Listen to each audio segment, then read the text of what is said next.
The beach house had been in our family for 31 years. My wife Carol found it first, back in 1994, during a drive along the Outer Banks when we were celebrating our 20th anniversary and had no particular destination in mind. She spotted the listing stapled to a telephone pole outside a bait shop in Corolla, a handwritten index card with a phone number and the words "Motivated Seller" scrawled beneath it. She made me pull over. She made me call right then from a payphone while she stood beside me in the August heat, both of us sunburned and salt-sticky. And by the time we drove home to Raleigh 2 days later, we owned a piece of the Carolina coast. It wasn't much to look at. A 3-bedroom clapboard house on stilts, weathered gray by decades of ocean wind, with a screened porch that rattled in anything above 15 knots, and a kitchen that hadn't been updated since the Johnson administration. But Carol loved it the way she loved most broken things, completely and without apology. She spent every summer vacation of our marriage painting those exterior boards herself.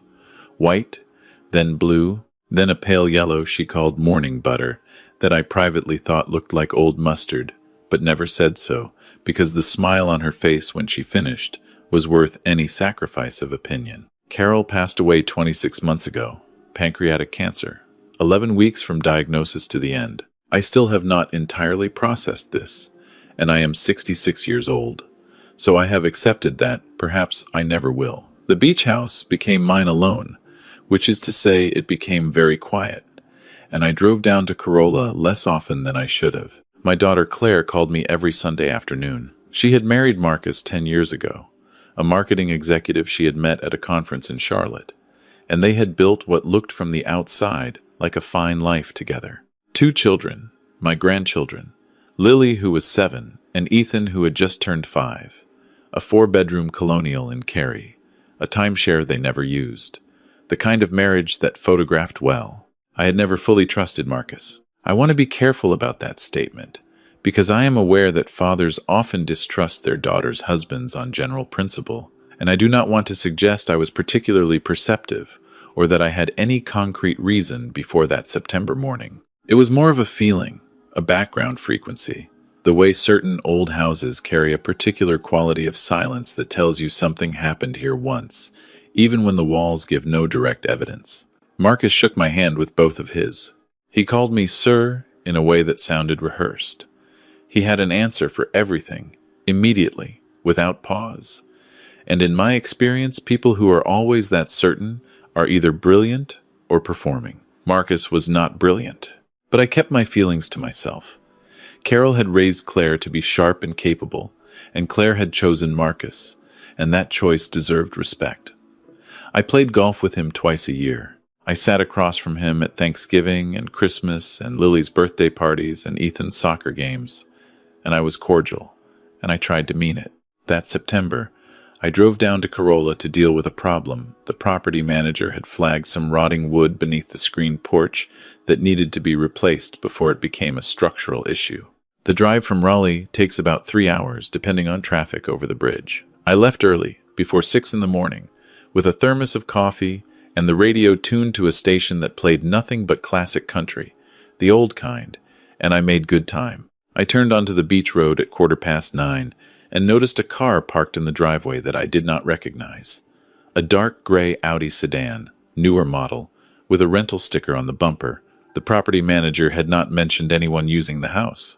Claire and Marcus had standing permission to bring the kids down whenever they liked, and sometimes they did without telling me in advance, which I never minded. But Claire drove a white Subaru. Marcus drove a black Range Rover. Neither of them drove rental cars. I sat in my truck at the end of the driveway for a moment. The morning light was coming in low and flat off the ocean, turning everything pale gold. The screened porch was empty. The upstairs windows were shut. Nothing moved. I got out of the truck slowly and walked toward the front steps. I was halfway up when I heard voices inside. The words were not clear, but the register was a man's voice and a woman's voice, low and unhurried, the particular tempo of a private conversation. I stopped on the second step. The woman laughed. It was a short, soft sound, the kind that belongs to an intimate moment, not a casual one. I recognized the man's voice before I could place it. He said something that made her laugh again, And then I understood who I was listening to. It was my son-in-law. I stood on that step for what felt like a very long time. The wood was warm under my boots from the morning sun. Somewhere down the beach, a pelican was making its low, flat arc over the surf. I thought about Carol. I thought about Lily and Ethan. I thought about Claire calling me every Sunday, telling me about Marcus's latest project, his new client, the trip they were planning to Portugal next spring. Then I walked back to my truck, turned the key, and drove 3 miles down the road to a gas station where I bought a bottle of water I didn't drink and sat in the parking lot and thought. I was not a lawyer. I was a civil engineer by trade, 38 years building bridges and overpasses and drainage systems for the state of North Carolina. But engineering teaches you something that people in other professions sometimes miss. The problem in front of you is almost never the actual problem. You have to trace it back to the source. You have to understand the whole system before you cut a single wire. My instinct was to go back, to walk through that door and look Marcus in the face. But I had learned, over 66 years, that the first move in any difficult situation is rarely the best one. Acting on shock is not the same as acting with purpose. I needed to know what I was dealing with before I did anything. I drove back to the beach house 45 minutes later. The rental Audi was gone. I parked, let myself in with my key, and walked through every room. The kitchen had been used. 2 coffee mugs were on the counter, rinsed but not quite clean. In the small pantry beside the refrigerator, a bottle of wine was open, a Malbec I had bought last fall and left on the rack because I didn't feel much like drinking alone. About a third of it was gone. I checked the bedroom I kept for guests, the one with the ocean-facing window that Carol always said had the best morning light. The bed was made, but not the way I make a bed. The pillows were arranged differently. The comforter was pulled up fast, the way you do it when you're trying to leave evidence of yourself behind. I stood in the doorway of that room for a long time. This was the house where I had taught Claire to swim, walking her backward into the surf until she trusted the water. The house where Carol had spent her last good summer, sitting on the screened porch with a book and a glass of sweet tea, her feet up on the railing, watching Lily and Ethan chase sandpipers at the water's edge. This house held 31 years of my family's life in its walls, and my son-in-law had brought another woman here and treated it like a hotel. I called my property manager and told him I would handle the porch repair myself this week and that he should cancel the contractor appointment. Then I drove home to Raleigh. I didn't call Claire. I didn't call Marcus. I drove 3 hours in silence, thinking. The first thing I needed was information. I still had friends from my working years, colleagues who had moved through different industries, people who owed me favors or simply remained loyal out of the kind of friendship that survives retirement. One of them was a man named Dale Hutchins, who had left a career in municipal contracting to open a small private investigation firm in Durham.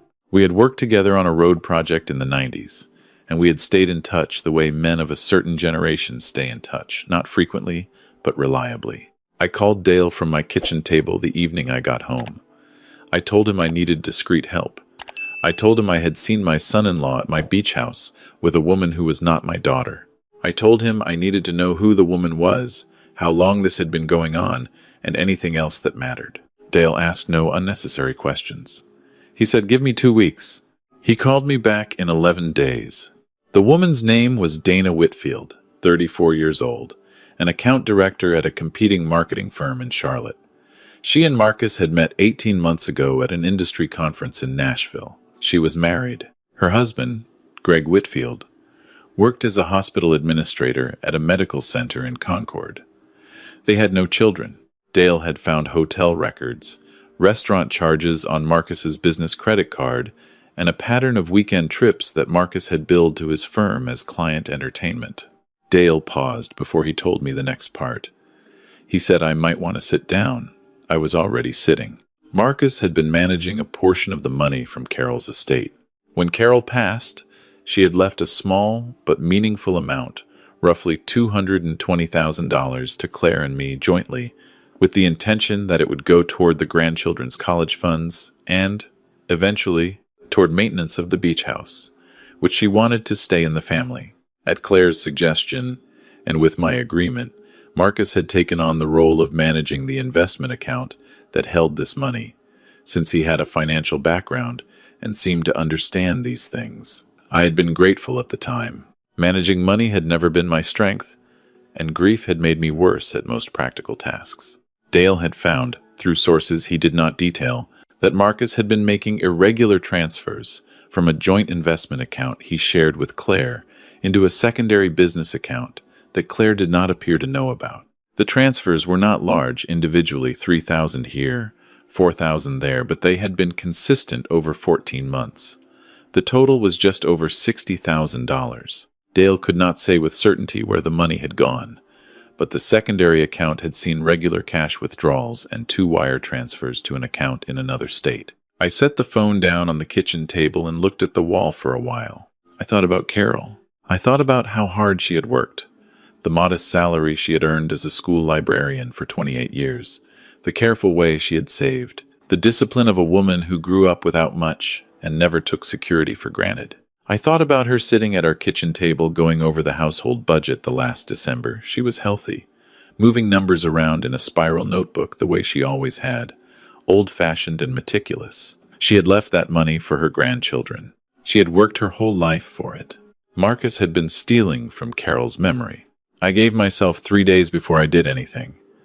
I have found, over the years, that 3 days is the right interval for decisions that cannot be undone. Long enough that the first wave of emotion passes. Short enough that you don't lose your nerve. I made 2 calls on the 4th day. The first was to a family law attorney named Susan Garrity, who practiced in Raleigh and came recommended by a former colleague whose own divorce had been complex. I drove to her office on a Tuesday morning and laid out everything Dale had given me. The photographs, the hotel records, the financial transfers.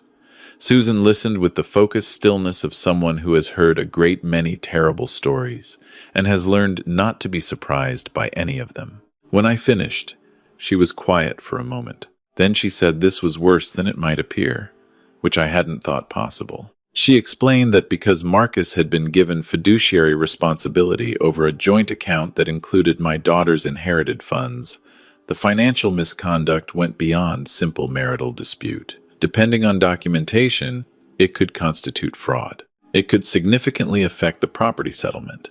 More importantly, she said, the pattern of deception, the sustained affair, the hidden account, the manipulation of family assets would be highly relevant to any custody arrangement. Courts in North Carolina take a dim view of parents who demonstrate this level of sustained dishonesty, particularly when it involves funds designated for children's welfare. She advised me that timing was critical. We needed to document the current state of all accounts before Marcus had any opportunity to move money or close anything out. We needed to act before my daughter confronted him, because the moment he knew the situation was exposed, he would call his own attorney and every asset would become complicated.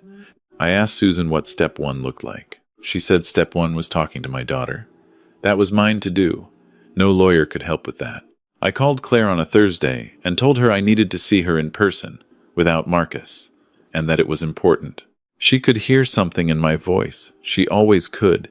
Even as a child, she had her mother's ability to read the frequency beneath the words, and she didn't ask why. She said she would come to my house that Saturday morning, after she dropped Lily and Ethan at a birthday party. She arrived at 10:15. She was wearing jeans and a pale green sweater I recognized from 2 Christmases ago, and she looked tired in the particular way that parents of young children look tired, the kind that lives just behind the eyes. She came through the front door and hugged me, and I held on a moment longer than usual. She pulled back and looked at my face. "What's wrong, Dad?" she asked. I told her to come sit in the kitchen. I had made coffee. I told her I had something difficult to tell her, and that I needed her to let me get through all of it before she responded, because some of what I was going to say was going to be very hard to hear, and I needed her to have the whole picture before she reacted to any part of it. She sat across from me at the same kitchen table where Carol used to balance her budget in a spiral notebook, and she folded her hands in front of her like a student preparing for an exam, and I started talking. I told her about the September morning, the rental Audi, the voices through the front door, the wine, the bed. Her face went very still. I had seen that stillness before, when Carol got her diagnosis. It is the face a person makes when the world shifts beneath them and they are trying to find a new surface to stand on. I told her about Dale, about Dana Whitfield, about Nashville and the hotel records in the 18 months. I told her about the business credit card receipts and the weekend trips billed as client entertainment. Claire's hands tightened around each other. She didn't speak. Then I told her about the account. She looked up at me then, for the first time since I started talking. I watched her face change in a way I had never seen before and hoped not to see again. Something that had been soft went hard. "The college fund?" she said. I nodded. I told her $60,000, over 14 months, moved into an account she had never seen. I slid Dale's documents across the table. She looked at them for a long time without touching them, as if they might be hot. "He told me that account was underperforming," she said slowly. "He said we should move the money into something more aggressive. He showed me a statement. I signed something. I told her that Susan Garrity believed there was enough there for fraud, in addition to the grounds for divorce. I told her that Susan had a plan, but that we needed to move quickly and carefully. I told her that Marcus could not know anything was happening until the documentation was secured." Claire sat quietly for a long minute. Outside, the neighbor's dog was barking at something. The refrigerator hummed. She looked like her mother in that moment, in the set of her jaw, and the particular way she was holding herself very still. "He told me last year was the best year his firm ever had," she said. "He bought himself a new watch. He said it was a gift from a grateful client." She stopped. "She paid for it, didn't she? Her money or Mom's money? One or the other?" I didn't answer. The answer was probably yes, and there was nothing useful in saying it. She asked me how I wanted to handle this. I told her I had some thoughts. I told her there was one more call I was planning to make. She asked me who to. I told her about Greg Whitfield, Dana's husband. Claire was quiet for a moment. Then she nodded. She said she thought that was right. She said he deserved to know, the same way she deserved to know. She said she didn't want to know how this had been kept from her, while strangers were presumably living with the knowledge for months, maybe longer. We talked for 2 more hours. When she finally left, she looked smaller than she had when she came in, and older. But she also looked clear, like a woman who had made a decision and was now standing inside it. The next 2 weeks moved the way those periods always do, fast on the surface, very slow underneath. Susan Garrity worked quickly. She was able to document the full scope of the account transfers, the withdrawals, and the wire transactions. She retained a forensic accountant who specialized in marital asset cases. We filed the paperwork to freeze the joint investment account pending legal proceedings, done quietly enough that Marcus received no immediate notice. Dale confirmed Dana Whitfield's husband worked Tuesday through Saturday, which meant Sunday was his day off. I chose a Sunday. I found Greg Whitfield's cell number through a method Dale provided. I sat in my study, the room where I had kept all my engineering files for 38 years, blueprints rolled and rubber-banded in the corner, the room where I had always felt most capable, and I dialed. He answered on the second ring. His voice was careful, the way you answer an unknown number when you're cautious by nature. I introduced myself. I told him I was sorry to call him without warning. I told him I had information about his wife that I believed he had a right to know. There was silence. I told him about Marcus, about the conference in Nashville where it began, about the hotel records, the weekend trips, my beach house. I told him what I had seen through my own front door, and I told him what 18 months of investigation had established. I spoke slowly and clearly, the way I used to present engineering reports to oversight committees, without editorializing, letting the facts carry the weight. When I finished, Greg Whitfield said nothing for a long moment. Then he said, "I knew something was wrong." His voice was not angry. It was the voice of a man who has been holding a suspicion for a long time and has just been handed the explanation for every sleepless night, and every question that went unanswered, and every instinct he had dismissed because he wanted to be wrong. I recognized that particular exhaustion. I had heard it in my daughter's kitchen a week before. I told him I was going to send him the same documentation I had. I gave him Susan Garrity's name in case he needed referrals for his own legal representation in North Carolina. He asked me what my daughter was going to do. I told him she was going to be fine. Eventually. He said he hoped so. He thanked me. Twice. In a way that made me believe he meant it both times. We coordinated.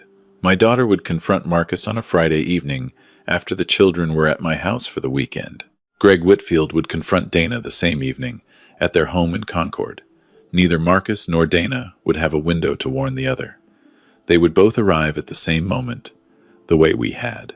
The day before the confrontation, I drove to Cary and picked up Lily and Ethan. I told them we were going to Grandpa's for a special weekend, and Ethan asked if we could get pizza, and I said, absolutely. We ordered 2 pizzas and watched a movie about a dog, and I sat between them on the couch with one small hand in each of mine, thinking about Carol, thinking about all the things she would have known to say right now that I did not. I was glad the children were with me. I was glad they were safe and full of pizza and entirely unaware of what was happening across town to the life they had known up until that moment. Claire called me at 7:30 that Friday evening. Her voice was steadier than I expected. She said she had told Marcus what she knew. She said she had shown him the photographs and the bank records and the hotel receipts. She said he had initially tried to explain it away, said the photographs were misleading, said the transfers were an investment strategy he had been meaning to discuss with her, said the relationship with Dana had ended and it meant nothing, and it was a mistake. She said she waited until he was finished. Then she said she already had an attorney and the accounts were already frozen and she would be filing for divorce on Monday morning. She said Marcus sat down on the kitchen floor. She said she had not expected that. He just sat down on the floor and put his head in his hands. She said she stood over him and felt nothing she had expected to feel, not grief, not rage, not the terrible sad love she had been afraid of. She felt something closer to relief, she said. The kind that comes when a thing you already knew but couldn't face finally comes out into the light. She said she told him to go stay at his brother's house tonight. He left without argument. I asked if she was all right. She said, Dad, I'm okay. I promise. How are the kids? I told her Ethan was already asleep and Lily had demanded a second slice of pizza and I had given it to her because I was a grandfather and that was my right. Claire laughed. It was a real one. I held on to it. The months that followed were not easy. Divorce proceedings rarely are. And Marcus had retained his own attorney, an aggressive one from Chapel Hill who initially tried to characterize the financial transfers as authorized and properly documented. Susan Garrity had expected this. The forensic accountant's report was thorough enough that the argument didn't hold. The documentation of the affair, combined with the financial misconduct, gave Claire a very strong position in the property settlement. The Colonial in Cary was hers. The investment account, reconstituted and verified, was restored to its intended purpose. The court agreed that what Marcus had done with the funds constituted a breach of fiduciary duty. The custody arrangement was the part that mattered most to me. Marcus's attorneys pushed for joint custody. Susan pushed back. She presented the full pattern of behavior, the sustained deception over 18 months, the hidden account, the manipulation of assets that had been designated for the children's benefit, and argued that a parent who had demonstrated that level of sustained dishonesty within the family unit had not established the foundation of trust that joint custody requires. The guardian ad litem assigned to Lily and Ethan's case concurred.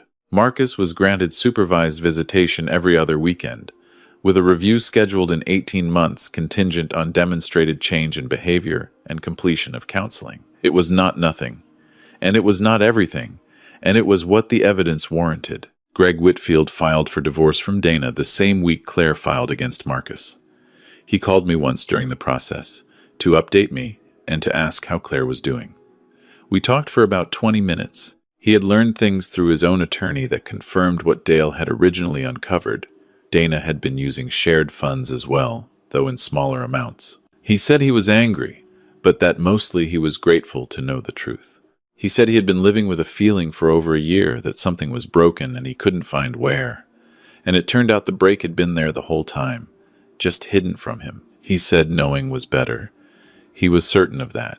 I told him I agreed. I said I had learned, late in life, that truth delivered clearly and at the right moment, even when it is painful, especially when it is painful, is a more useful instrument than any argument or accusation. Greg said that was a good way to put it. He sounded like a decent man trying to put himself back together, which I understood. Marcus called me once, in the early weeks of the proceedings.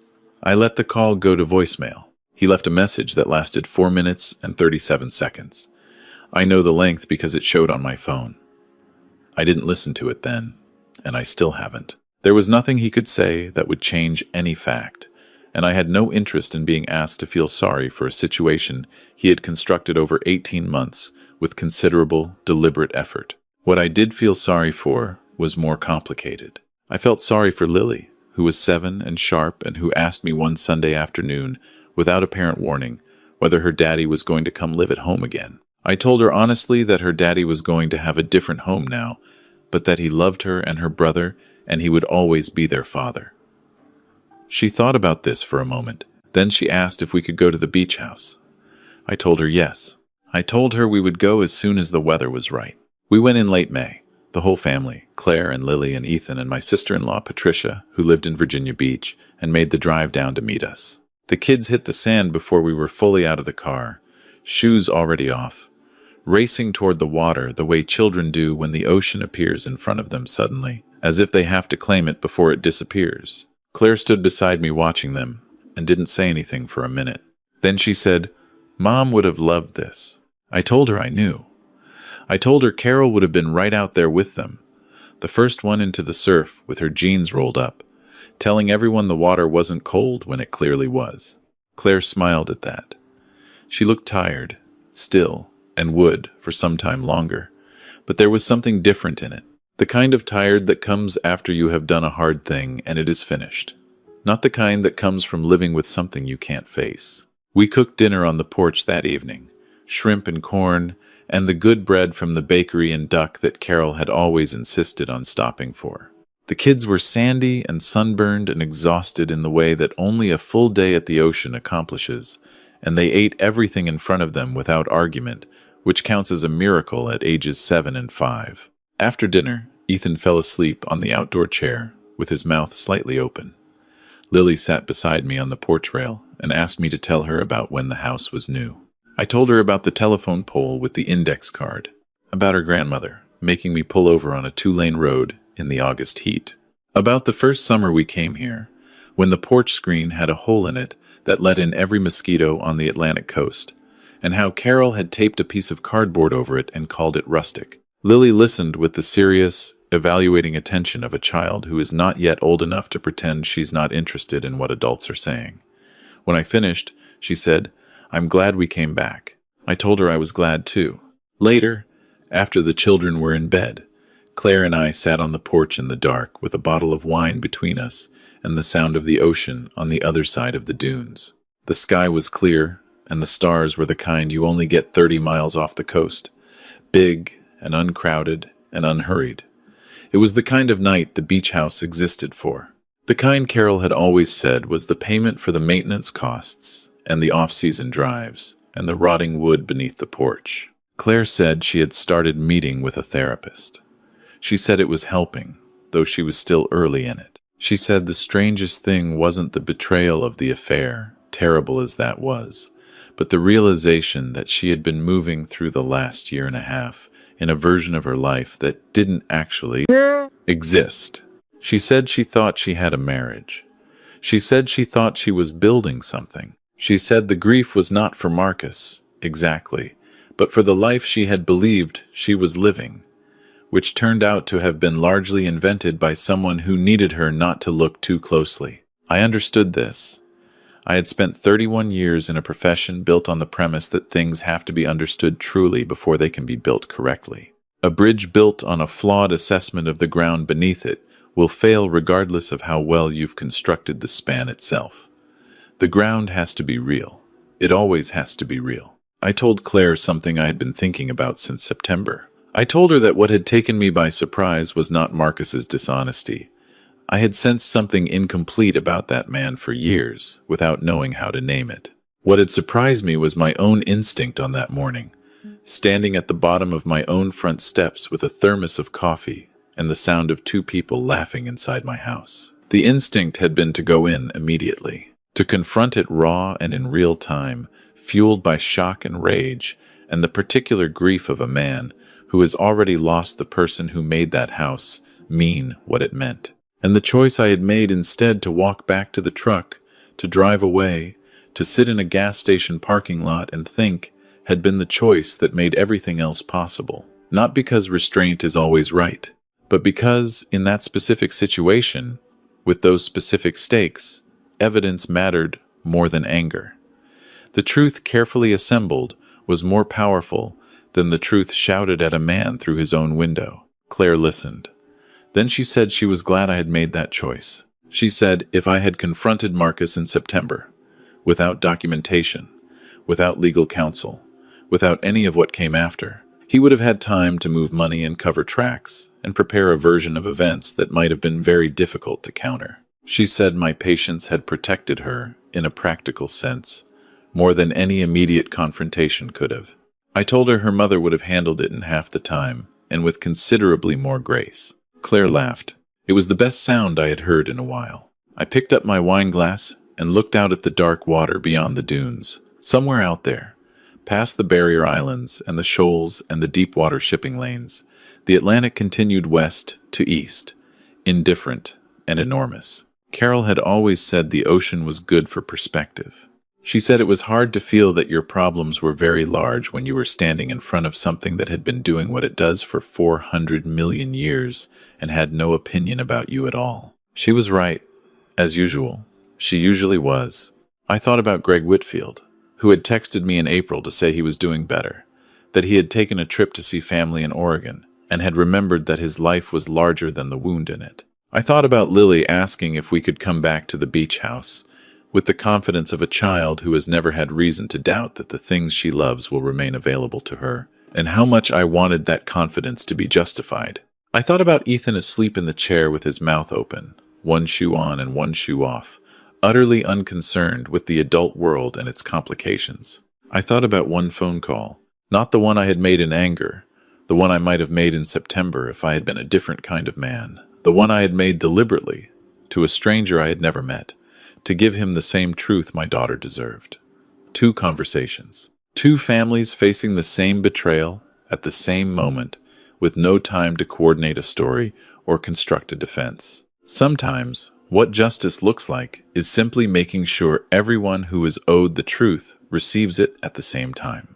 The porch light was on behind us, drawing moths in lazy circles. Down the beach, something was moving in the dark at the water's edge, a night heron, I thought, or possibly a pelican, impossible to tell in the dark. Claire had pulled her knees up to her chest in the porch chair, the way she used to sit as a teenager, and she looked, for a moment, like the girl who had grown up coming to this house every summer, who had learned to swim in that water, who had become who she was, partly because of all these years on this coast. She looked like her mother. I told her that. She said, "I'll take that." She paused. "She would be proud of you, you know, for how you handled all of it." I didn't say anything for a moment. The ocean was very loud in the dark, the steady percussion of it, the kind of sound that eventually becomes like breathing, something you only notice when it stops. I told Claire I hoped so. I told her I wasn't always sure I had made every right decision along the way, but I had tried to make decisions I could defend, the kind her mother would have looked at and found reasonable, if not elegant. Claire reached over and put her hand on my arm. We stayed on that porch for another hour, not talking very much, just listening to the water and the wind in the sea oats, and the distant sound of a boat somewhere past the breakers. When it got cold, we went inside. I checked on the kids, both of them asleep. Lily with her arm flung over the side of the bed, Ethan curled tight like a comma, and I turned off the hall light and stood in the quiet of that house. 31 years of it around me. Carol in every room. Claire in the next bedroom, reading on her phone before sleep, the way she always had. Lily and Ethan breathing softly in the dark. The house was still standing. That was what mattered. Not untouched. Nothing survives. 31 years untouched but standing, and full of the people it was built to hold. I went to bed and slept better than I had in months. If you've been through something like this, or you know someone who has, leave a comment below. I read every one. And if this story meant something to you, share it with someone you think might need it. We'll have another story for you next time. Until then, take care of the people who matter.